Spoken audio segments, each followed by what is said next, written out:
우리가 모두 어떤 7월 한 달을 보내고 8월을 맞습니다. 또 8월하고도 우리가 그 첫 번째 주일을 우리가 삼위 되신 하나님께 이렇게 영광 올리게 된다는 것이 참나무도 기쁘고, 또 이달 한 달을 우리가 슬기롭고 또 지혜롭게 잘 보낸다면은 이제 무더운 이 여름은 어느덧 가을의 문턱에 들어서지 않겠나라는 마음을 이렇게 가지고 옵니다.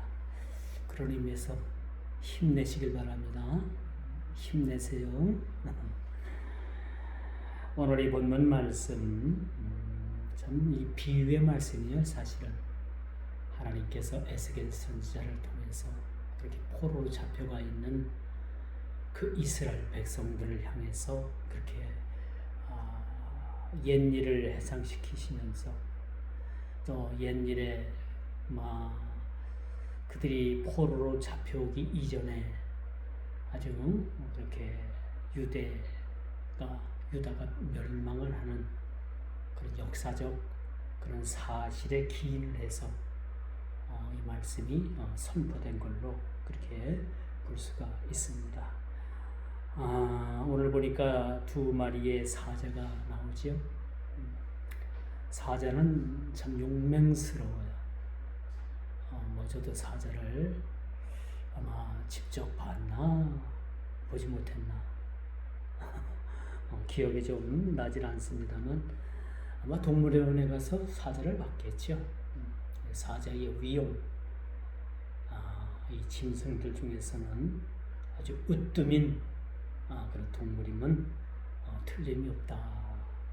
그래서 이 동물종 중에서 사자의 위용이 모든 짐승들 중에서 으뜸이라 그렇게 할 수 있어요. 이런 맹독류의 개체수가, 그러면 이 지구상에 이런 아주 맹독을 가진 아주 맹수들이 개체수가 조절이 안 되고 계속해서 그 기하급수적으로 늘어난다면 아무래도 이 지구를 사는 우리 사람들에게 가장 위협이 될 수가 있겠죠. 그래서 여러분, 이 맹수들을, 개체수를 적당히 하나님께서 그 개체수를 조절을 하는 거예요. 그래서 일부는 성체로 키워서 살게 하고, 일부는 그 중간에 그렇게 성체가 되기 전에 그렇게 정리를 하게 되는 거죠. 그래서 여러분, 사자가 새끼가 좀 많이 태어납니다만, 사자가 새끼가 자라서 성체가 되기까지 30% 정도만, 10마리에서 3마리 정도만 살아난다고 합니다. 나머지 7마리는 다 죽임을 당하든가 자연적 도태를 당하든가 완전히 성장하지 못하고 중간에 그 7마리 정도, 10마리에서 7마리 정도가 없어진다고 해요. 그 없어지는 그 이유가 봤더니 제가 동물의 왕국에서 봤어요. 이 사자는 이 집단 무리를 이루면서 살아요. 그래서 사자가 거기서 한 마리, 암수사자가 암사자 30마리를 거느리고 자기가 난 새끼들을 거느리고 이렇게 살아갑니다. 근데 어느 날 갑자기 우리를 떠들던 다른 수사자가 그 무리를 공격을 해서 그 무리를 책임지고 이끌던 수사자와 싸워서 그 무리를 이끌던 수사자가 그만 패배하면 그 패배한 수사자는 떠나고 그 다른 무리에 있던, 그렇게 떠돌던 수사자가 그 무리로 들어와서 다른 암사자들을 거닐고 그 무리들을 이끌고 활동을 한다고 해요. 그러면서 그렇게 승리를 이끈, 무리를 이끌던 사자를 죽이고 내쫓고 새로운 주인이 된 이 수사자는 그 암사자들이 먼저 수사자들을 통해서 낳았던 새끼들을 다 물어 죽인다고 합니다. 실질적으로 다 물어 죽이더라고요.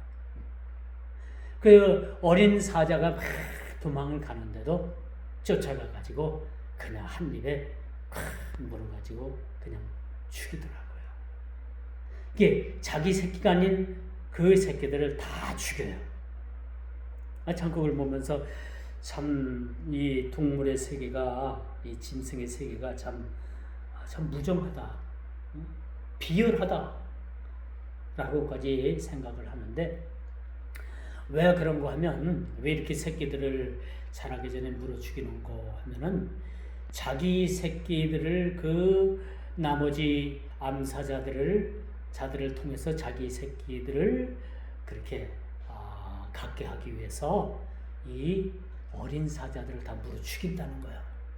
그럼 어린 사자들이 어미 젖을 그만 먹지 못하고 다 죽임을 당하니까 그 암사자들이 암사자들이 그렇게 수정기라고 하죠. 수정기.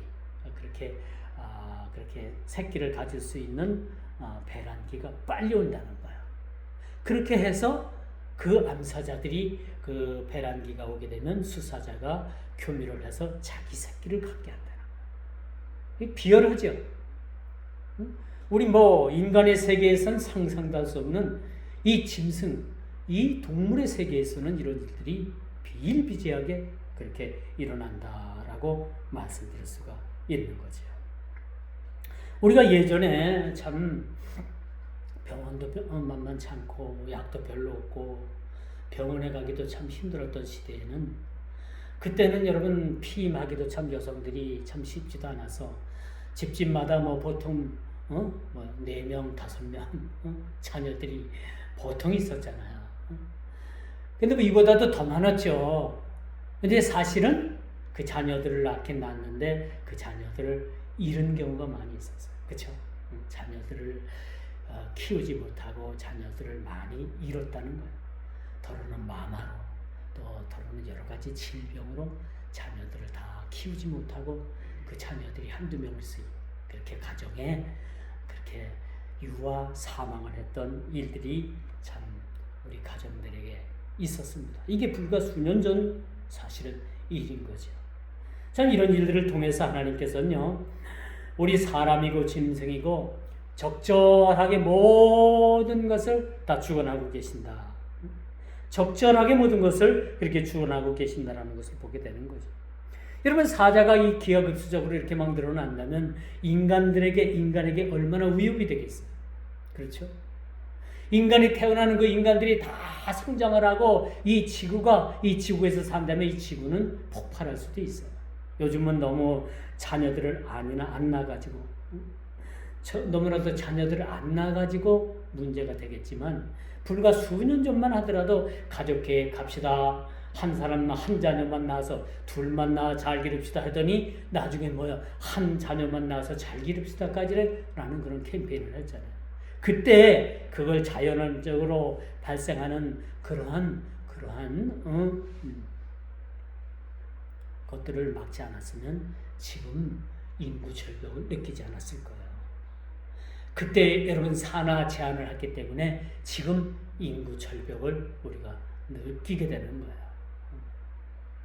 이런 것들이, 사람은요 인위적으로 모든 것을 하면 실패할 확률이 많습니다. 그러나 하나님께서는 모든 이 우주 만물을 적절하게 운행하고 계십니다. 하나님께서 운행하시지 않으면 이 행성의 별들이 막 충돌을 합니다. 그러나 하나님께서는요, 이 지구상뿐만 아니라 온 우주 전체를 별 하나하나까지라도 그 운행하는 것을 다 주관하고 계시기 때문에 적절하게 이 우주가, 이 지구가 보존되는 것이라고 말씀드릴 수가 있는 거예요. 사람이 하면 실패를 해도 하나님께서 하면은 완벽하다. 오로지 여러분, 완벽하신 분은 한 분 하나님이신 거예요. 저도 불완전한 존재고 여러분들도 실수하고 불완전한 존재예요. 실수합니다. 그 실수 가지고 여러분 뭐라 그러는 사람 별로 없어요. 그런데 이 실수를 자꾸 반복하고 실수를 일부러 여러분 반복하면 그 사람은 마땅히 처벌을 받죠. 그러나 우리가 인간이 실수하는 것은 여러분 얼마든지 여러분 실수할 수 있어요. 이게 습관만 되지 않으면 되는 거예요. 그러면 오늘 왜 장황하게 왜 제가 사자의 습성들에 대해서 이렇게 말을 하는가? 오늘 본문에 보니까 사자 2마리가 나와. 비유하면 3마리죠. 어미 사자가 있었고 젊은 새끼 사자를 키웠어요. 또 새끼 사자를 또 키웠습니다. 이 사자들이 자라가지고 얼마나 포악한지 결국 오늘 본문에 보니까 그들이 식량도 움켜쥐고 결국은 사람까지 해치더라 라는 그런 말씀이 오늘 본문에 그렇게 등장을 하는 모습을 우리가 보게 됩니다. 오늘 2마리의 사자로 비유되는 이 유다의 왕들입니다. 그렇다면 이 사자들은 뭘 비유하고 있을까? 유다의 왕들을 비유하고 있는 거예요. 유다의 왕들이 이렇게 포악했다는 겁니다. 그들이 식량을 움켜쥐고 결국은 백성들까지 삼키는 그러한 몹쓸 왕이었다라는 것을 오늘 본문은 우리들에게 그렇게 가르쳐주고 있습니다.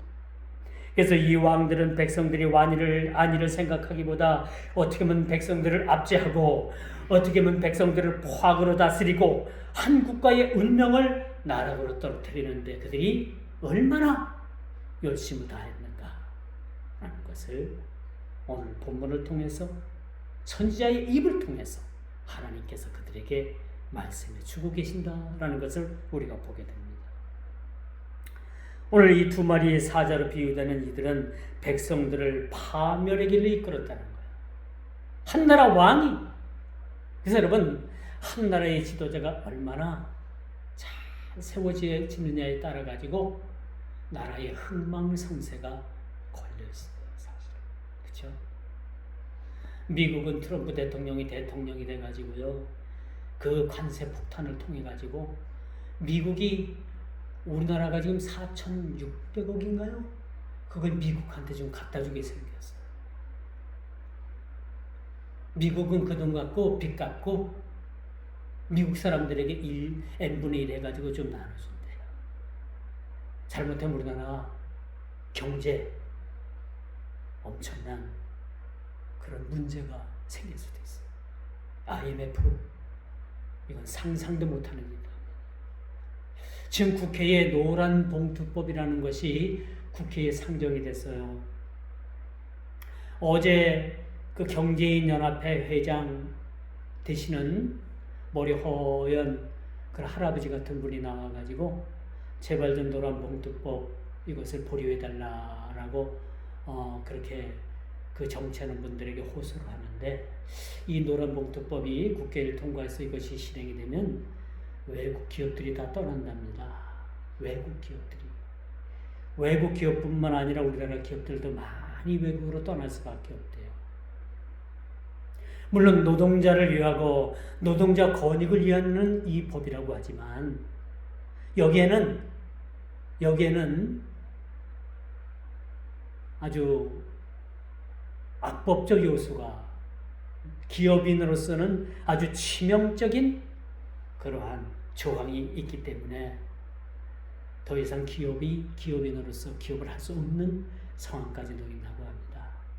노란봉투법 여러분들 잘 알고 계시겠지만은 참 우리가 이것들 위해서도 기도해야 돼요. 쌀 개방 완전히 개방했다고 미국에서는 이야기하죠. 그렇다면 우리가 이 농민들이 농사짓는 이 쌀 전부 다 정부에서 사주기로 했습니다. 소고기 완전 개방입니다. 여러 가지 지금 우리가 힘든 가운데도 있어요. 자동차? 우리나라에서 생산하는 자동차를 미국에 팔려면 관세가 15% 이상 붙는다고. 이 한미 FTA 협정 때는 이런 것이 하나도 없었고 무관세로 이것이 다 팔았었어요. 그래서 돈을 벌었죠. 그런데 앞으로 현대자동차 어렵게 됐어요. 울산이 여러분 우리나라에서 제일 잘 사는 동네예요. 울산도 머지않아서 참 황폐화된 도시가 되지 않을까라는 그러한 염려들을 가지고 있습니다. 참 이런 상황 가운데 우리가 놓여 있어요. 그래서 여러분 참 한나라의 수반 지도자들이 어떤 지도자들이 세워지느냐에 따라 가지고 참 국가의 운명이 좌지우지되지 된다라고 말씀드릴 수가 있는 거예요. 참 그래서 이 보호 무역주의가 이 마찰로 인해 가지고 한 국가의 운명이 지금 흔들리고 있다라는 것을 우리가 보게 됩니다. 이젠 체제 갈등과 대립을 넘어서서 이 자국 우선주의 경제 이것이 우선시되기 때문에 여러분 이젠 총성 없는 이 전쟁이 무역전쟁입니다. 무역전쟁입니다. 어떻게 하면 관세를 매겨가지고 그 관세력을 높여가지고 우리만 잘 살까? 어떻게 하면 우리나라만 잘 살까? 그런 개인주의에 빠져있는 모습을 우리가 보게 됩니다. 그렇지만 여러분 점점점 세계는 이런 상황으로 재편이 될 겁니다. 마지막 때가 되면 여러분 모두가 다 어려워지는 거예요. 우리나라뿐만 아니라 전 세계가 이 온 우주가 점점 어려워지게 됩니다. 이상기후 현상이 일어날 것이고 곳곳에 기근과 지진이 일어날 것이고 홍수가 일어나면 상상도 못할 이 지구에 많은 그러한 혼란이 야기될 것으로 우리가 보여집니다. 이는 마지막을 달리는 하나의 징조라고도 볼 수 있어요. 어느 무역 관세를 통해 가지고 이 무역 관세 때문에 세계가 지금 몸살을 앓고 있잖아요. 여러분 이게 여러분 하루 이틀 일은 아니겠지만 이런 일들을 우리가 어떻게 놓고 봐야 돼요. 이런 상황을 우리가 신앙의 안목을 통해서 본다면 지극히 그것은 당연한 거예요. 이런 일들이 마지막 때 일어난다는 것은 이미 지극히 우리들에게 예언받은 말씀들이고 마지막 때 일어날 이런 하나의 징조라는 것을 우리는 깨달아 의심치 않는다라는 것을 우리는 확연히 우리가 알 수가 있는 겁니다. 디모데 3장 1절에 보니까요. 이 마지막 때 일어난 일들이 너무나도 상세하게 일어나요. 너무나도. 그럼 이것이 2000년 전에 쓰여진 말씀이지만은 너무나도 오늘 우리들의 현실과 너무나도 딱 맞아떨어지는 말씀이 디모데후서 3장 1절부터 그렇게 나와요. 말세에 일어날 일들에 대해서 말씀해 주고 있는데요. 내가 이것을 알라. 말세에 고통하는 때가 이르르니 사람들은 자기를 사랑하느라. 자기 자신을 얼마나 사랑하느냐. 내 자신을 위해서 보약도 먹고 맛있는 것도 먹고 맛있는 거 먹기 위해서 그 한 끼 먹기 위해서 수십 킬로 되는 곳을 차 타고 가가지고 맛있는 거 먹고 오고요. 그래요 안 그래요? 요즘 사람들이 그래요. 어느 동네 맛있다고 하면요 다 그곳에만 몰려요. 동네 식당 다 문 닫게 생겼어요.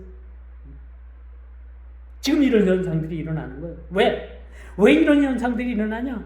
자기를 사랑하기 때문에 나를 사랑하는 일이라면 어떤 일이든지 나에게 유익이 되고 나를 사랑하는 일에 어떤 조건이든지 수십 킬로 밖에 가서 차를 타고 몇 시간이 걸려도 거기 가서 맛있는 거 먹고 내릴까요? 왜? 나를 사랑하는 일에 최우선을 주기 때문에 그런 거예요. 그리고 또 한 가지 돈을 사랑한대요. 돈을. 여러분 돈 미워하는 사람 있어요? 돈 싫어하는 사람 있어요? 없어요. 돈 사랑하는 사람 있어요? 거의 다예요. 그런데 왜 마지막 때 돈을 사랑하는 일들이 왜 돈을 사랑하는 일들에 대해서 지적을 하고 있을까? 돈 사랑해야 돼요. 돈 있어야 여러분 선교도 하고 돈 있어야 생활도 하고 그렇죠? 돈이 있어야 좀 맛있는 짜장면도 사 먹고요. 돈 없으면 못하죠. 그런데 마지막 때가 되면 돈을 너무 지극히 사랑합니다. 돈을 사랑하는데 여러분 돈을 사랑하는데 모든 도리를 저버리는 돈을 버는데 그 편법을 쓰고, 응? 돈을 버는데 남의 재산을 침범하고 손해를 보이고, 돈을 버는데 남의 눈에 피눈물을 흘리게 하고, 정상적인 방법을 정상적이지 않은 방법으로 돈을 버는 일에 대해서, 이것에 대해서는 하나님께서 그것은 편법적인 돈을 사랑하는 일에 기인된다는 것을 말씀해 주고 있어요.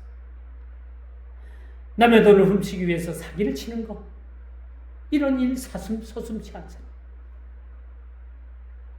제가 지난주에도 말씀을 드렸습니다만 세계에서 가장 사기꾼이 많은 나라가 우리나라예요. 우리나라에서 사기치는 게 힘드니까 저 중국 가가지고 보이스피싱 집단 만들어가지고 우리나라를, 그것도 백성들을 상대로 해서 보이스피싱하는 일들이 얼마나 많은지 모릅니다. 이게 다 사기인 거예요. 편법적인 돈을 사랑하는 거예요. 편법적. 여러분, 정당한 방법으로 돈을 사랑하는 거 얼마든지 여러분들이 될 수 있는 일입니다. 그런데 마지막 때에 돈을 사랑한다라는 이 말, 이 편법적으로 돈을 사랑해서 결국은 돈을 사랑하는 것을, 잘 들어보세요. 돈 사랑하기를 하나님 사랑하는 것보다 더 하는 거예요. 돈 사랑하기 때문에 형제도 그 목숨을 빼앗을 수 있는 거예요. 돈을 사랑하기 때문에. 돈을 사랑하니까 자식도 총으로 쏴 죽일 수 있는 거예요. 사제가 먼저 사제총으로 자식을 쏴 죽였잖아요. 돈을 너무 사랑하기 때문에. 왜 쏴 죽였는지 몰라요? 뭐 자식이 용돈을 안 준다고 뭐 쏴 주겠다는, 어쨌든 이게 뭐 정상적인 부모입니까? 그리고 자금한다고 합니다. 자금. 너무 자기 자랑에 빠지는 거예요. 너무 자기 자랑에 빠져. 겸손한 자를 찾아볼 수가 없어요. 온통 다 교만합니다. 사람들의 눈은 교만하고 겸손한 자를 찾아볼 수 없는 그런 시대. 이 말씀. 또 하나, 회방하는 자들이 많이 생깁니다. 회방을 당해 봤어요? 그리고 마지막 때가 되면 거역하는 일들이 많아요. 부모를 거역하고, 많은 사람들을 거역하는 일들이 많이 일어난다는 거죠. 그리고 또 한 가지, 감사하지 않는다. 감사하지 않는 거예요. 여러분 얼마나 감사해 보셨습니까? 여러분 삶에 얼마나 감사한 일들이 일어나고 있습니까?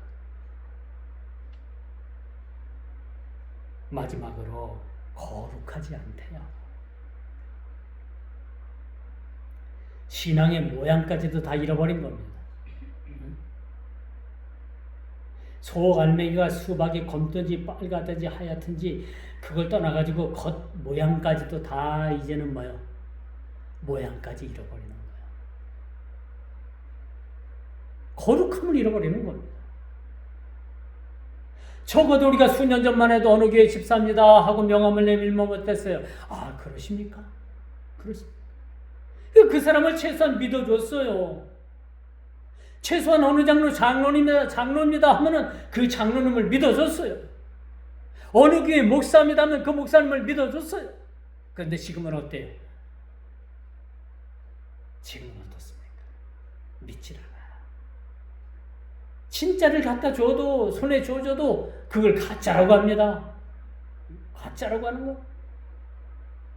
이런 시대에 거룩성을 다 잃어버리고 경건의 모양은 있으나 경건의 능력을 부인하는 자들이 수없이 지금 나타나고 있다는 거죠.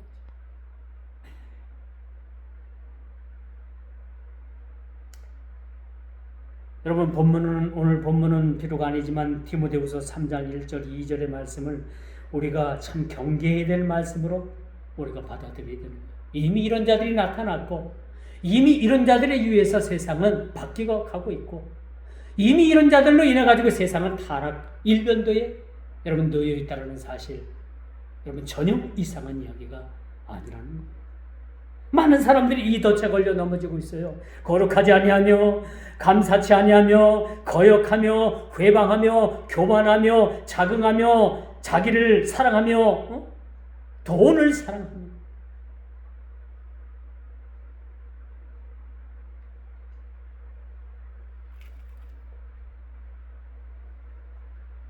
특히 자기 자랑에 빠진 사람들이 많이 있습니다. 우리의 자랑은 어디로 가야 돼요? 우리의 자랑은 내 자랑이 아니고 여러분 자랑이 아니라 오로지 우리는 예수님 자랑으로 가야 됩니다. 우리 자랑은 여러분 우리 주님 자랑밖에 더 있겠어요? 살아보니까 그렇지 않습니까?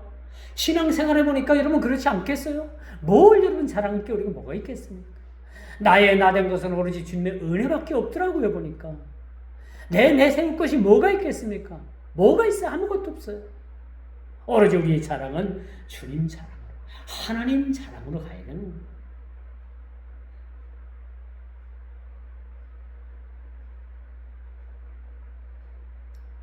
이런 일들은 우리가 고사하고 더 나아가 하나님이 어디 있느냐? 라고까지 이 불신앙적인 막말을 쏟아내는 사람들이 얼마나 많은지 몰라요. 뭐 교회는 다닌다고 하는데 교회는 안 다니고, 모양은 있으나 여러분 모양은 있으나 그 모양을 부인하는, 모양 자체까지도 부인하는 일들이 얼마나 많은지 몰라요. 자, 이런 불신앙적인 막말을 쏟아냅니다. 이런 자들이 바로 오늘 사자로 비유되는 젊은 사자로 비유되는 유다 두 왕을 가리키고 있다라고 말해줍니다.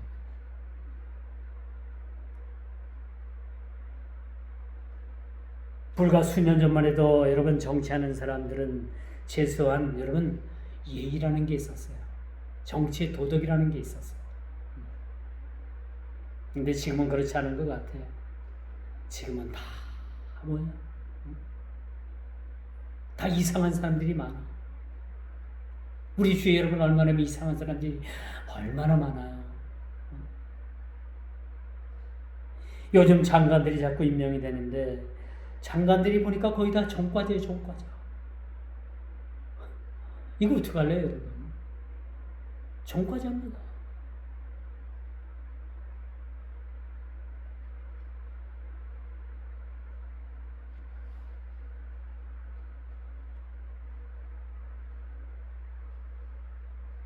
법치가 무너지고 이런 일을 무법천지라고 합니다. 참 염려 우리 법치가 무너지는 것 같아요. 그렇지 않습니까? 응? 법이 가까워야 되는데 주목이 가까워지는 그런 세상에 우리가 살아가고 있는 것 같아요. 법 질서가 무너지게 되면요 무법천지가 되는 거예요. 여러분 무법천지. 뭐 그 사람도 안 지키는데 뭐 우리가 지킬 필요 뭐 있어. 이래 되다 보면 나라가 이제 망해집니다.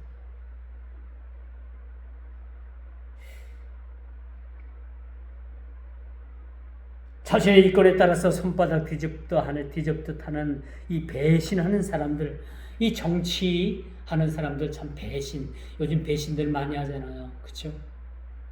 배신자라고 날긴 찍힌 정치인들 여러분 정치활동 못 하잖아요. 이 성경에만 배도하는 이런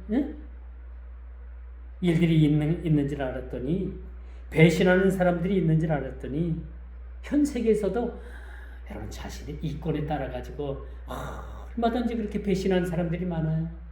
배신하는 사람들. 여러분 주위에도 잘 지내다가 뭐 갑자기 배신하는 사람들 여러분 있지 않아요? 그래요, 안 그래? 있잖아요. 돈 꺼달라는 거 안 꺼줬더니 하루아침에 싹 배신을 해요. 그렇게 잘 지내고 간이라도 다 뺄 것 같이 했는데 결정적으로 돈 꺼달라서 안 꺼줬더니 아주 배신을 한단 말이에요. 이런 일들이 얼마나 많은지 알아요. 이뿐이 성경에도 베드로와 같은 이 배신을 한 자가 있어요. 베드로가 뭐야? 닭 울기 전에 네가 나를 세 번 모른다. 가룟 유다가 예수님을 배신했어요. 은몇 입에 그게 탐이 나가지고 예수님을 팔아 넘긴 배신자입니다.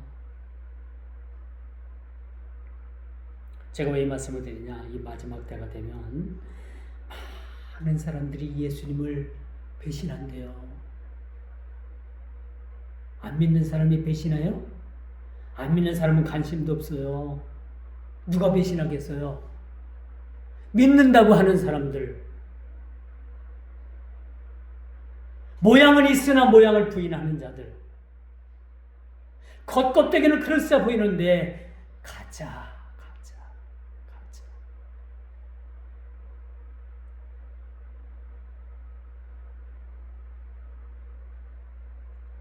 적어도 이런 사람들이 예수님을 배신할 걸로 알아요. 어떻게 보면요, 여러분 잘 들어보세요. 어떻게 보면 우리가 하나님 나라 가기 위해서 내 생명을 내놓고 순교해야지만 갈 수 있는 상황이 올 수도 있어요. 그렇게 되지 않기를 우리가 기도해야 되겠지만, 그때 되면 여러분 생명하고 맞바꾸겠어요? 6.25 전쟁이 터졌는데 어느 한 교회에서 시골교에서 주일 예배를 드리고 있었는데 이 공산군들이 인민군들이 막 쳐들어와가지고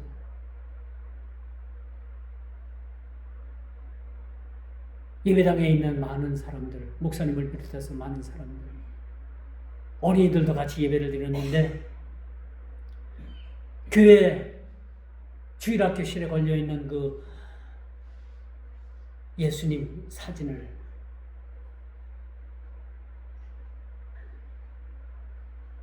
예배당 문 앞에 갖다 땅바닥에 놓고 누구든지 이 예수님의 사진을 밟고 지나가는 사람을 살려줘도 이걸 밟고 않고 지나가지 않는 사람들은 다 죽이겠다, 총살시키겠다 해가지고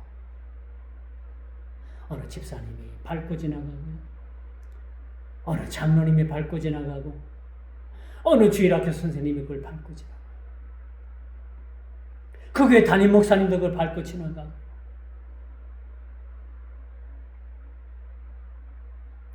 근데 주일학교 학생 하나 아주 꼬마 아이가 막 울면서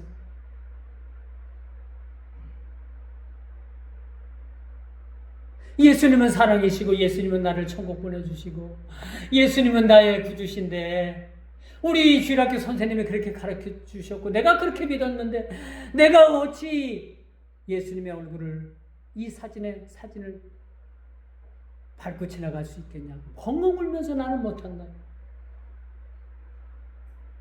이게 실질적인 이야기예요. 여러분 실화입니다.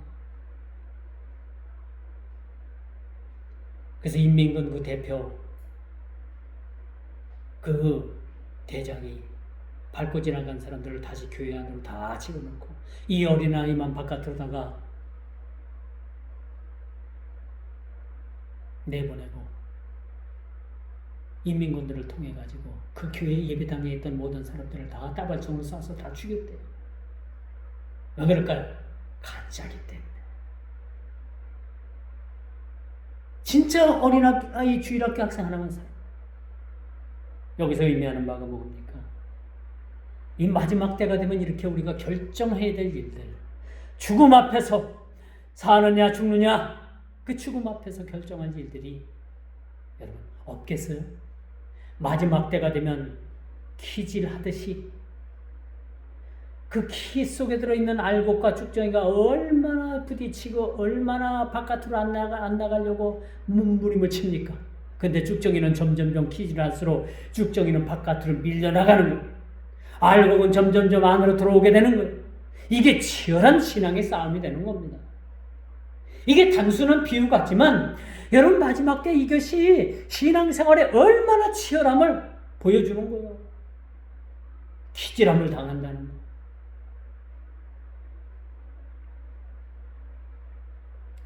오늘 본문 3절입니다. 그 새끼 하나를 키움에 젊은 사자가 되어 식물 움키기를 배워 사람을 삼키는 맹수가 됐다. 그렇죠? 식물을 삼키고 결국엔 많은 백성들의 생명을 삼키는 맹수가 된 거예요. 이런 일들을 누가 가장 슬퍼하겠습니까? 우리를 지으신 하나님이신 거예요. 하나님께서 보시기에 이것이 얼마나 이것이 부당한 일인가. 그래서 하나님께서는 이 맹수를, 이 사자, 이 젊은 사자를 어디로 끌고 갔느냐? 이 소문이 어디에 들렸느냐? 애굽과 바벨론이라는 나라에 이 소문이 들렸어요. 그래서 하나님께서는 애굽 왕 바로노고를 통해 가지고 이 유다의 왕을 코를 괴서 세갈고리로 탁 해가지고 애굽으로 끌고 간 거예요. 이 왕을, 이게 하나님께서 심판하시는 방법이었다는 것을 오늘 본문은 그렇게 말씀해 주고 있습니다.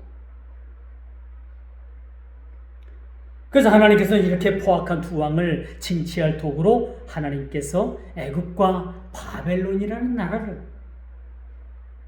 그렇게 준비해 놓으셨다는 거죠. 그래서 이렇게 소문이 퍼진 거예요. 유다의 왕이 있는데 이렇게 악독하고 백성들에게 포악하게 굴고 결국은 백성들의 생명을 취하는 이런 악독한 왕, 이것이 이방 나라까지 이것이 소문이 나서 애굽 왕 바로노고가 그만 유다 왕 여호아스를 잡아가게 된 거예요. 어떻게? 갈고리로 코를 캐가지고. 옛날에 여러분 식욕점에 가면은 그 냉동실도 그렇게 별로 없고 해가지고 이 잡은 고기들을 전부 다 갈고리로 이렇게 해가지고 전부 다 천장에 이렇게 쭉 매달은 걸 봤죠. 옛날에 식욕점 풍경이었어요. 그 갈고리를 봤습니까? S자형으로 된 갈고리, 그렇죠? 끝은 너무나도 빼쭉하잖아. 그 갈고리로 탁 해가지고 애굽을 끌고 간 거예요. 이게 이상한 일입니까? 이게 이상한 일로 끝날 수 있다고 생각합니까? 하나님께서 이렇게 포악한 사자와 같은 유다왕 여호아스를 잡아가게 됩니다. 4절에 보니까 이방이 듣고 함정으로 그를 잡아 갈고리를 깨어 끌고 애굽 땅으로 간지라. 그렇죠? 이렇게 하나님의 심판은 무서운 거. 자기 자신이 맹수라고 두려울 것 없는 맹수 중에서 맹수 최고의 왕이라고 생각하고 자부했던 이 왕이 이렇게 갈고리 하나에 힘없이 그렇게 끌려가는 처량한 모습을 우리는 보게 되는 겁니다.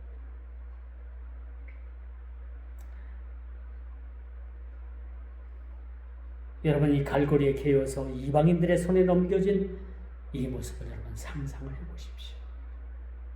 선민의 나라였어요. 하나님께서 다스리는 나라였어요. 그럼에도 불구하고 하나님께서는 이 악한 왕들에 대해서 결코 심판을 미루지 아니하셨다는 것을 우리는 보게 되는 거예요. 하나님 앞에서 온전히 살지 못하고 악하게 행하는 자들을 향해서 하나님께서는 당신의 주권적인 섭리를 따라서 반드시 심판하신다는 사실들을 우리는 꼭 염두하면서 살아가요. 하나님의 심판을 우리는 두려워해야 되는 거예요. 우리는 아니겠지. 아니에요. 마지막 뚜껑을 열어봐야 합니다. 우리가 믿음의 신앙의 경지를 끝까지 달려봐야 합니다. 42.19km 마라톤을 하는 마라톤 선수가 1등을 했던, 2등을 했던, 꼴찌를 했던 끝까지 달리는 게 중요한 거예요. 그렇지 않겠어요? 우리 신앙생활은요, 천국 가는 그날까지 이 신앙생활은 마라톤에 우리가 비유할 수가 있어요. 하나님께서 우리에게 1등하라, 2등하라, 3등하라 소리 하지 않습니다. 마라톤 선수로 나섰으면은 여러분 끝까지 포기하지 않고 그 주어진 거리를 끝까지 달려서 마지막 종착지까지를 달려가는 겁니다. 이게 우리가 신앙인 거예요. 1등도 나오고 2등도 나오고 3등도 나와요. 특히 우리나라만 여러분 올림픽을 하면 금메달만 알아주지만 외국에선 금메달도 알아주고 은메달도 알아주고 동메달도 알아주고요. 올림픽에 참석했다는 것만으로도 대단하게 여기고 대우해 줍니다. 우리나라는 안 그렇잖아요. 오로지 1등만이잖아요. 그런데 성경은요, 끝까지 믿음의 경주를 한 사람들에게 상을 주시는 거예요. 1등을 했던, 5등을 했던, 10등을 했던, 꼴등을 했던 끝까지 달린 자들에게 하나님께서는 생명의 면류관을 주시고 금면류관을 씌워주시고. 그러므로 우리는 하나님 앞에 온전히 나가야 됩니다. 하루를 살아도 우리가 하나님 앞에 온전한 마음을 가지고 살아가야 돼요. 하루를 살아도. 악을 행하는 자들을 우리가 본받지 말고 하나님의 주권적 섭리를 우리가 인정하고 하나님의 심판을 두려워하는 마음을 가지고 우리가 세상을 살아가야 됩니다. 우리가 늘 두려운 마음을 가지고 살아야 돼요. 두려운 마음. 막 사는 사람들 그 속에 하나님 계실까요? 없어요. 이 디모데전서 3장은 우리들에게 참 아주 교훈적인 말을 해요. 경건의 모양은 있으나 경건의 능력을 부인하는 자니 이런 자들에게서 너희가 서라. 끝내는 얘기예요. 인사도 하지 말라는 얘기예요. 아는 체도 하지 말라는 얘기예요.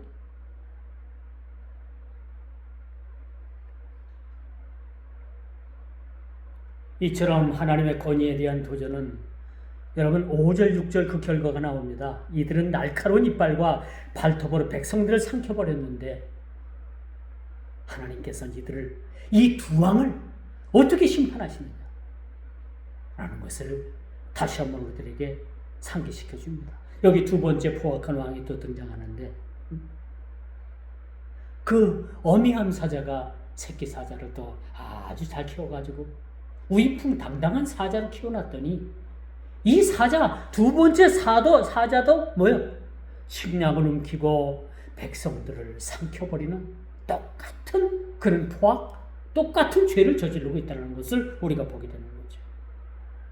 그러자 하나님께서는 갈고리에 깨고 철롱에 넣어가지고 바벨론 왕의 앞에 끌고 가는 모습을 보게 돼요. 그리고 그를 옥에 가두고서 다시는 이스라엘 산에 들리지 않게 그를 가둬놓은 사실을 오늘 9절에 그렇게 말씀해 주군요. 이게 하나님의 심판.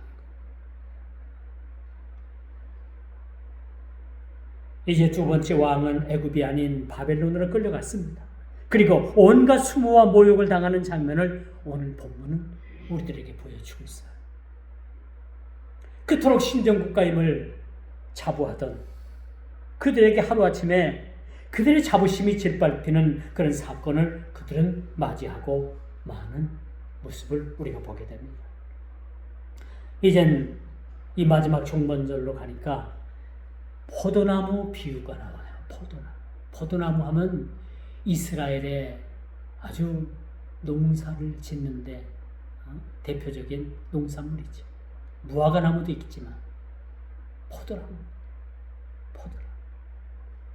이 포도나무 비유를 통해서 유다의 마지막 왕인 시드기야 역시 돌이켜 회개할 줄 모르는 그런 오만함과 무지로 빠져 있는 모습을 우리가 보게 되면서 이 멸망이 하루아침에 찾아오고 역사의 죄인으로 기록되는 순간을 맞이하게 되는데 11절, 오늘 11절 말씀 제가 한번 읽어볼게요. 뭐라고 말씀해요? 11절 이 유다의 마지막 왕 시드기야가 어떻게 하나님 앞에 그렇게 잊혀져 가는가. 그 가지들은 강하여 권세 잡은 자의 귀가 될 만한데 그 하나의 키가 굵은 가지 가운데서 높았으며 많은 가지 가운데서 뛰어나 보이다가 분노 중에 뽑혀서 땅에 던져짐을 당하매 그 열매는 동풍에 마르고 그 강한 가지들은 꺾이고 말라 불에 탔더니 멸망을 얘기해 주는 거예요. 이로써 이스라엘 땅이 완전히 멸망을 받았다. 선민의 국가인 그 이스라엘이 흔적도 없이 그렇게 오늘 불에 타 없어지듯이 동풍에 마르고 그 강한 가지들이 꺾이고 말라 불에 타 없어지는 모습과 같이 흔적도 없이 사라지는 그 모습을 우리는 보게 되는 것입니다. 이런 사실에 대해서 그들의 교만의 결과가 무엇이었습니까? 불로 타는 이 하나님의 심판을 결정적으로 피하지 못했다는 것을 우리는 보게 되는 거죠. 자, 이제 말씀의 결론을 맺습니다. 여러분, 슬픈 역사는 지우고 싶은 거예요. 그렇죠? 과거 우리가 일제 36년, 지금도 그때 살았던 사람들은 치를 떨리고, 과거 6.25 전쟁, 그 민족 상잔의 전쟁을 통해 가지고 얼마나 많은 사람들이 죽었습니까? 얼마나 많은 사람들이 죽었습니까? 이런 일들을 우리가 생각하면 치가 떨릴 수밖에 없습니다. 그러나 여러분, 슬픈 역사는 지우고 싶다고 지워지는 것이 아니에요. 잊혀지길 원한다고 해서 그 치욕의 역사를 외면한다고 해서 없어지는 것은 더더욱 아닌 것입니다. 여러분, 이스라엘 나라가 지금 얼마나 나라를 지키려고 아둥바둥 하는지 압니까? 그 조그마한 나라가 얼마나 그 큰 아랍을 상대로 해가지고 싸움을 하고 죽기 살기로 싸우는 줄 알아요? 왜? 그들은 과거에 그 자신들의 죄 때문에 나라 없는 나라로 그렇게 세계를 떠들고 유린하면서 그렇게 고통받고 그렇게 여러분, 그들이 핍박을 받은 것은 이루 말할 수가 없어요. 그런 여러분 슬픈 역사를 그들이 알고 있기 때문에 다시는 나라를 잃어버리는 일을 하지 말자. 그래서 여러분 아등바등 그렇게 싸우는 겁니다. 대단하지 않습니까? 그들은 잊어버리지 않은 거예요. 그들의 슬픈 역사를 잃어버리지 않은 겁니다. 잊혀지고 싶어도 잊혀지지 않는 역사를 그들은 간직하고 기억하는 겁니다. 우리가 또 이러한 죄를 짓고 이렇게 되면 우리가 또 세계에서 우리는 이런 큰 슬픔을 가지고 살 수밖에 없다는 것을 그들은 뼛속까지 그들은 기억을 하고 있는 겁니다. 그렇기 때문에 그들은 치욕적인 역사를 외면하지 않고 기억을 하고 있는 겁니다. 왜 심판을 받아야만 했는가? 왜 철저한 원인, 이러한 철저한 원인과 분석을 통해서 통회하고 자복하는 우리 지금 현실을 아는 이 시대를 우리가 말씀을 통해서 이 시대를 판단할 수 있는 영적인 안목이 우리에게 필요하다는 것. 오늘 본문 말씀을 쓴 에스겔 선지자, 오늘 본문 기자의 표현대로라면 이 19장은 철저한 애가입니다. 애가, 슬픔인 거예요. 왜?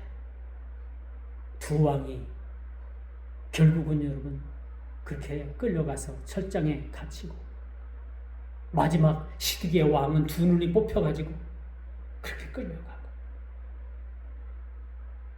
이게 이스라엘의 역사였던 거예요. 그들에게 뼈아픈 잊을래야 잊을 수 없는 그런 뼈아픈 그런 역사였습니다. 우리는 모든 걸 빨리, 우리 민족은 모든 걸 다 빨리 잊는다고 하잖아요. 뭔 사건이 하나 펑 터져도 얼마 지나면 지나지 않으면 다 잊어버려. 언제 그런 일이 있었냐고 다 그냥 잃어버려. 우리 민족은요, 너무 빨리 잃어버리는, 기억을 너무 빨리 잃어버리는 그런 민족이라고 해요. 물론 장단점이 있어요. 그러나 우리가 잊지 말아야 될 것이 있어요. 그것이 슬픈 역사라고 하더라도, 그것이 지울래야 지울 수 없는 역사라고 하더라도 이것을 우리가 기념하고 교훈 삼고 되씹고 하나님 앞에 철저히 내 자신을 세울 수 있는 하나의 이것을 재료로 삼는다라면 얼마나 이것이 우리들에게 좋은 결과로 나타날 수 있을까라는 것을 생각해 볼 수가 있어요. 오늘 본문의 말씀은 한마디로 애가입니다. 애가. 슬픔에 글을 지어서 이스라엘 백성들에게 다시 한번 상기시킨 말씀입니다. 애가.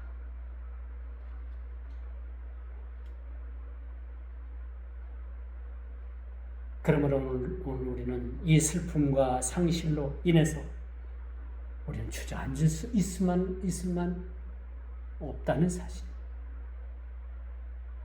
이런 역사를 우리가 교훈 삼아 우리 신앙을 더욱더 하나님 앞에 돈독하고 겸손하고 말씀에 바로 설 수 있는 우리 모두가 다 되기를 주님의 이름으로 축원하면서 말씀을 맺도록 하겠습니다. 기도합니다.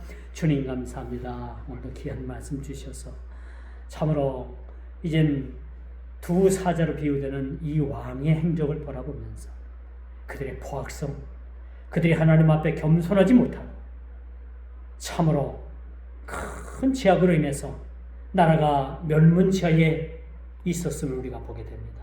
아버지 하나님, 이 모든 일들을 우리가 거울 삼아 우리 자신을 돌아볼 수 있는 우리 믿음의 신앙인들이 다 되게 주옵시고, 우리 자신에게 겸손함이 없었더라면 우리 삶에 겸손함을 더해 주옵시고, 우리 모든 교만의 눈을 꺾어 주셔서 주님 앞에 성실로 또한 주님 앞에 온전함으로 신앙생활을 통해서 주님 앞에 날마다 가까이 나갈 수 있는 저희들이 되어지기를 원합니다.